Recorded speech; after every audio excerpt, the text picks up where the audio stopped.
The wacky world of MultimediaJay.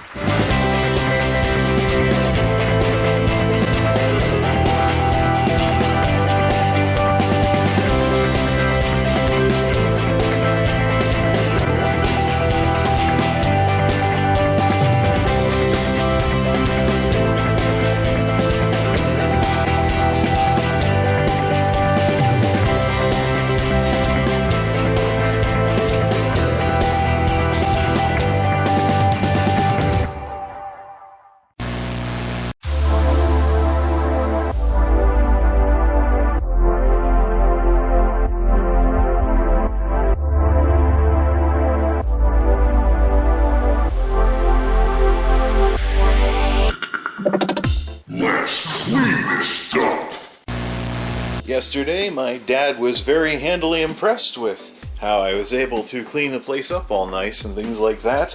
This place is a breeze to keep clean. But anyways, you might as well take credit for it. There have been times when I've fallen behind and gotten all cluttered before at the old place, but this place is such a breeze. Nice blue rug and everything's all organized everywhere. Let's turn the light off here.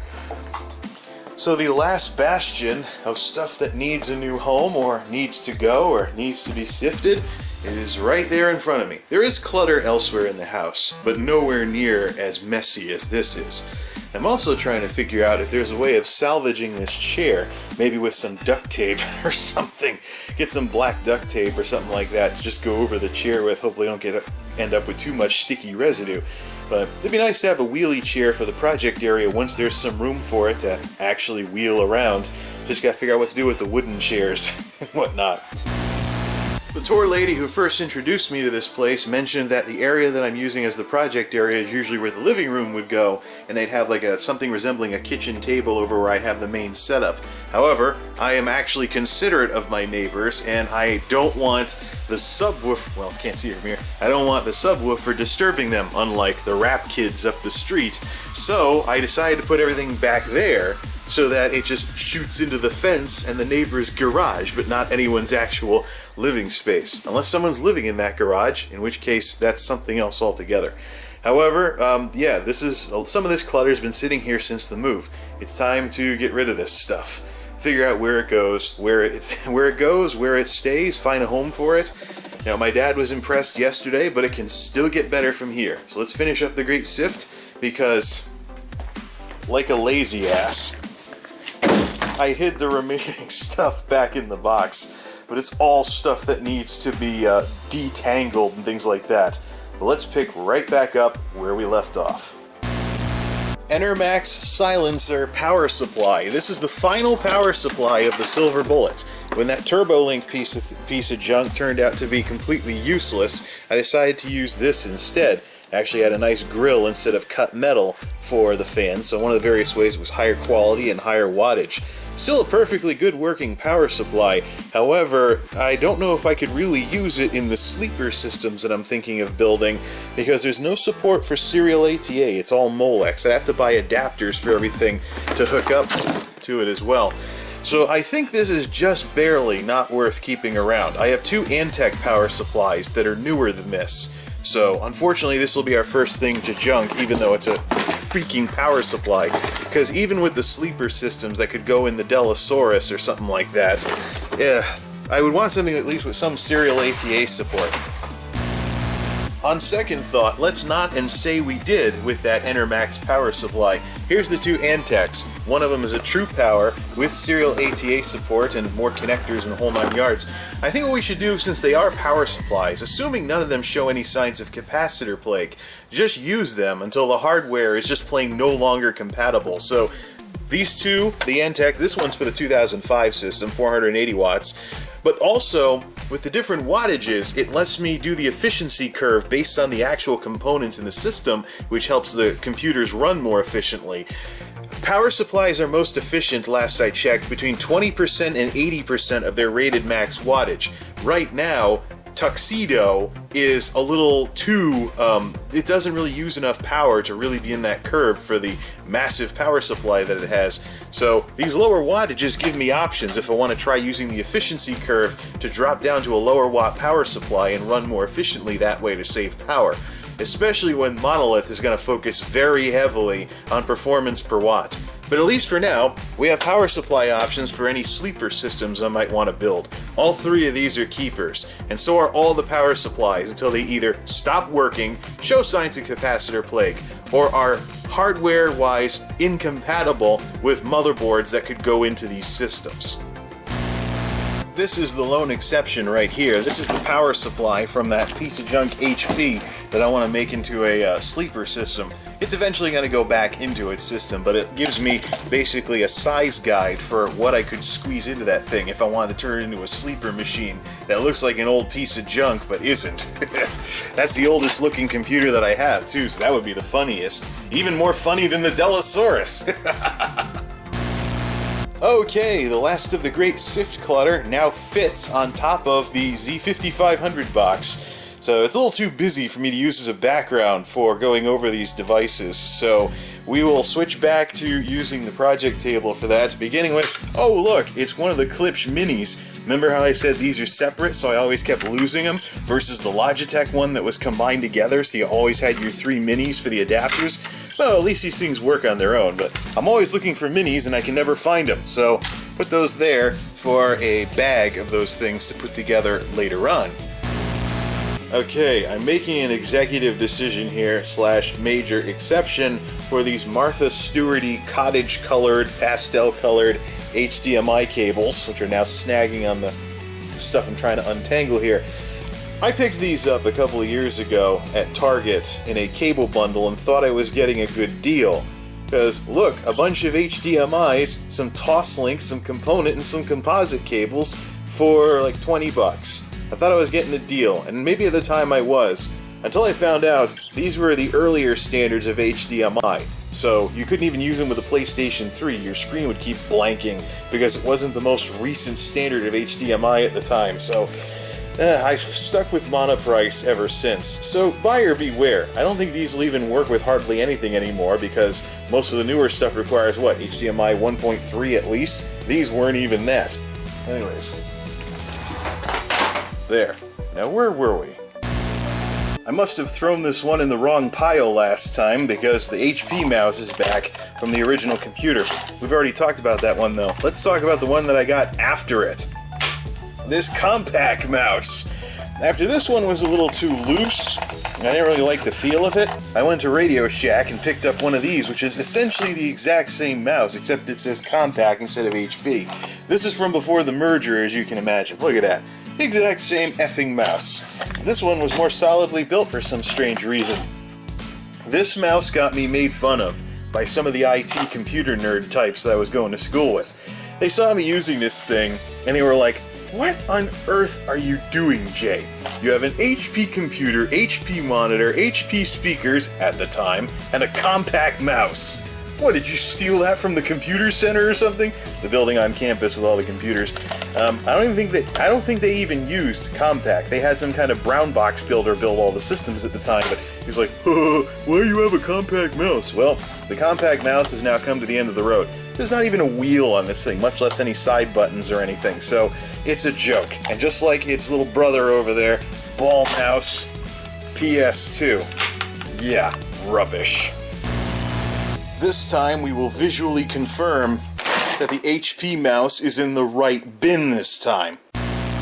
Strange, apparently I have a surplus of AC adapters for Game Boy Advance and Nintendo DS era products. Well, I do have to get the garbage off of that connector there.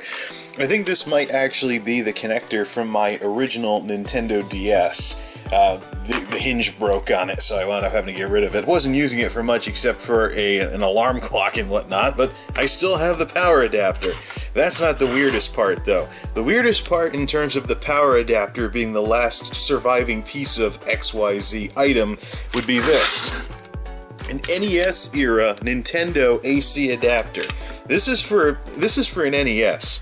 I'm guessing it's for my original NES, where the thing was squeaking, the 72-pin connector was totally foobarred, and I think it actually took a dive once or twice and had some of the plastic chip off. It was pretty worn out when we got rid of it. Of course, back in those days, people weren't even thinking about anything resembling a refurb market for a Nintendo.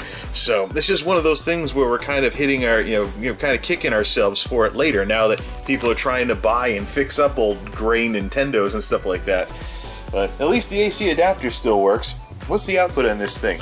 9 volts, 1.3 amps. I don't have any devices that are 9 volts to that extent or something, but it is somewhat normal, I think. 1.3 amps, I don't think I have any 9 volt devices that are that power hungry, so... Well, then again, think about it, 1.3... well, no. For those people also, by the way, who complain that old consoles use too much power, the input to this thing was only 17 watts going into an NES.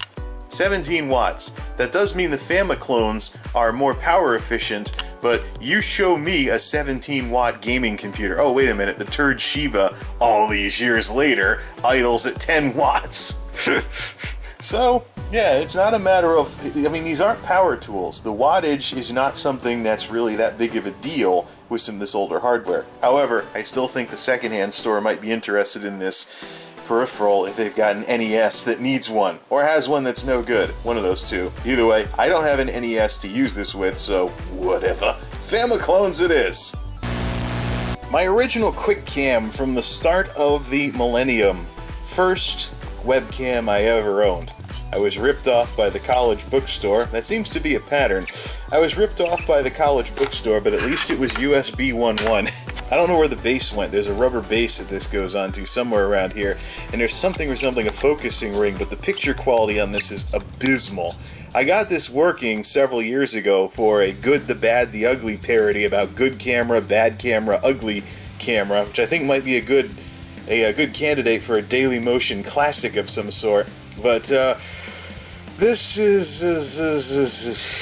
the image quality on this is basically turn of the millennium webcam.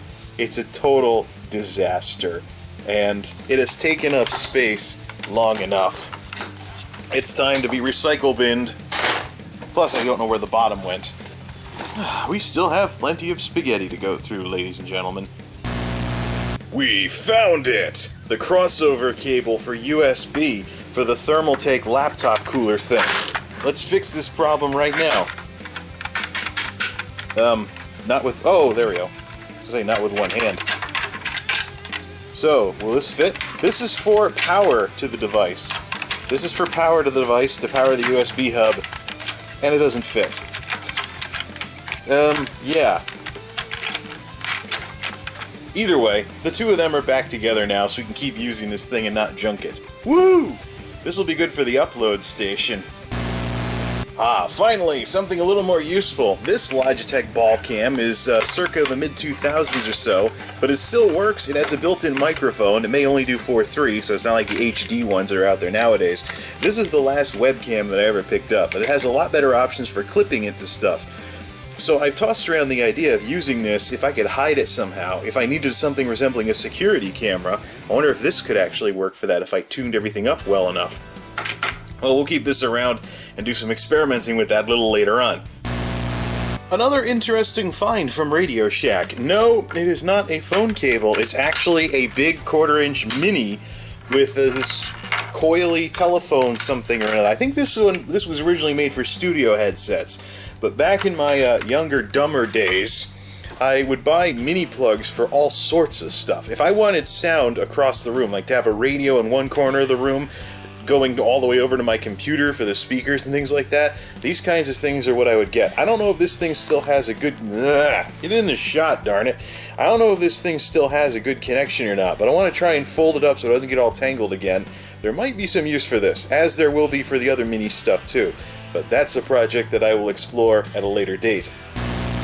Oh look, a foot pedal for the keyboard. Funny how I can never find these when I want to set the keyboard back up. Maybe if they weren't stuck in the parts bin.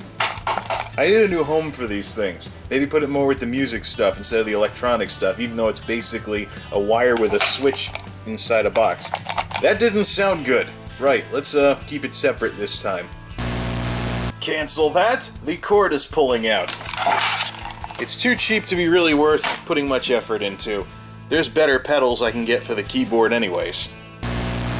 Okay, I'm putting my foot down about something that's still potentially useful. This USB 2 extension cable from years and years ago, see? High-speed USB, is all yellowed and ugly.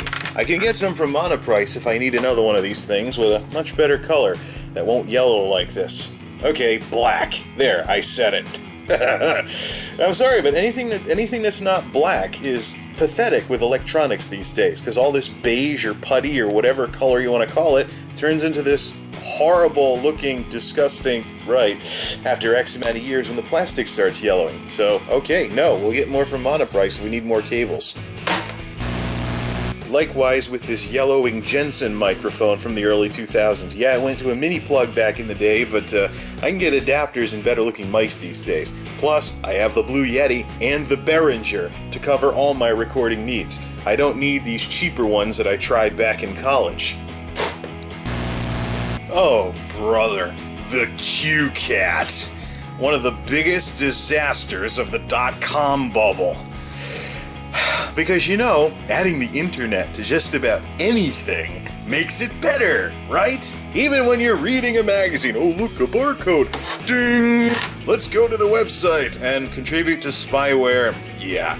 This thing is so infamous and so pathetic and so incremental innovation, which I hate incremental innovation, that this thing deserves its own video. Therefore, it has a stay of execution for now before it's ditched for good. More on this later. Side note on the QCat, notice how it hasn't yellowed, unlike other stuff that's this old. Why is it this crap doesn't yellow? It's like the hardware, it was almost as infamous as Bonzi Buddy back in those days. Ugh. Yep. More on that later. Another relic from the past. This is from the TV card that I had back in the day. The so-called S-Video jack was actually proprietary, went out to S-Video and Composite. Yeah, obsolete. Ribbon cables. Remember these? They sucked back then and they suck now. You couldn't bend them certain ways, they impeded your airflow. Rounded cables were a workaround until real replacements in the form of serial ATA came out. At this point, I would consider anything that's not serial ATA to be not worth messing with. I don't care how vintage the computer system is. Vonk. 12 volt, 2 amp, positive tip. Could this power the keyboard? This is one of those things where, you know, it's a small plug, but could it replace one of those big Radio Shack bricks that I have? Interesting. We'll have to see if it can power something. This one's a keeper. Oh look, another Radio Shack foot pedal thingy, but no pulled wire this time. This one might actually be usable with the keyboard. Let's try it. There we go. One of the almost, I'd say, semi-final things to dig out here. A Radio Shack controller, but it's my first ever PC game controller, as evidenced by it actually taking the old game port and not USB. This thing is going away, but much like some of the other stuff that I've put aside to have its own video for, it deserves its own video to give it a proper send-off. Therefore, we shall return to that later. Oh look! A DVI to HDMI cable, as if the two aren't separate generations of hardware or something. Waste of money then, waste of money now. To the recycling place with it, something.